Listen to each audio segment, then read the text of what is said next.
Hey guys, welcome back to my YouTube channel Tanvi Saini official. I hope सब लोग अच्छे होंगे, मैं भी अच्छी हूँ। तो इस वीडियो में मैं आप लोगों को बताऊंगी कि बेबी को हमें टमी टाइम कब देना चाहिए और टमी टाइम देने के क्या क्या फ़ायदे होते हैं। सबसे पहली बात तो ये है कि हमें ये पता होना चाहिए कि टमी टाइम होता क्या है। टमी टाइम होता है हम अपने बच्चे को पेट के बल लेटा देते हैं और बच्चा उस टाइम पे जगा हुआ होना चाहिए और हम उसे एकदम मॉनिटर करते रहें। और सेकंड बात ये कि हमें ये पता होना चाहिए कि हम अपने बेबी को टमी टाइम देना कब से स्टार्ट कर देना चाहिए। जनरली हमें बच्चे को जब बच्चा हॉस्पिटल से डिस्चार्ज होके घर पर आता है तो उस टाइम से हम बच्चे को टमी टाइम दे सकते हैं। बच्चा हेल्दी होना चाहिए, लेकिन हमें इस बात का ध्यान रखना है कि जब तक बेबी की जो पेट की अवरनाल है वो नहीं गिर जाती है तब तक हमें उसे टमी टाइम नहीं देना है। अगर वो सूख कर गिर गई है तो उसके बाद से हम उसे टमी टाइम दे सकते हैं। और अब हम बात करते हैं कि टमी टाइम देने के क्या क्या फ़ायदे होते हैं।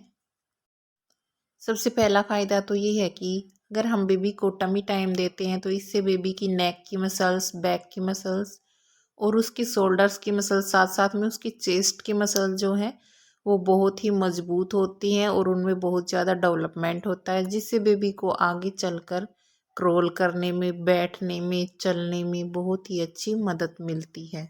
और दूसरा फ़ायदा ये है कि बच्चा सारे दिन सिर के बल ही लेटा रहता है, तो जिससे बच्चे का सिर फ्लैट हो सकता है। तो इससे भी हम बच्चे को मतलब उसके सिर को प्रिवेंट कर सकते हैं। ये बहुत ही इम्पोर्टेंट चीज़ है।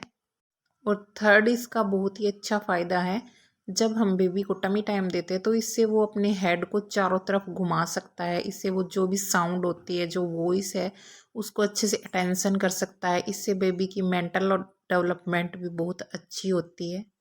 और साथ ही साथ बच्चे को विजन में भी इम्प्रूवमेंट होती है, क्योंकि बच्चा इस टाइम पर फ्रीली अपने हेड को इधर से उधर राउंड कर सकता है। तो ये भी एक टमी टाइम का बहुत ही अच्छा फ़ायदा है। और फोर्थ इसका फ़ायदा ये है कि इससे बच्चे के पेट में जो गैस वगैरह बनती है, जैसे हम ब्रेस्ट फीड करवाते हैं तो बच्चे के पेट में एकदम से गैस बन जाती है, हवा बन जाती है, या फिर हम ऊपर का फॉर्मूला मिल्क भी देते हैं तो इससे भी बच्चे को गैस या कोलिक की प्रॉब्लम हो जाती है, तो उससे भी बच्चे को बहुत अच्छी राहत मिलती है। इसके साथ कुछ ऐसी ज़रूरी बातें कि हमें बेबी को टमी टाइम देते समय उनका ध्यान रखना चाहिए।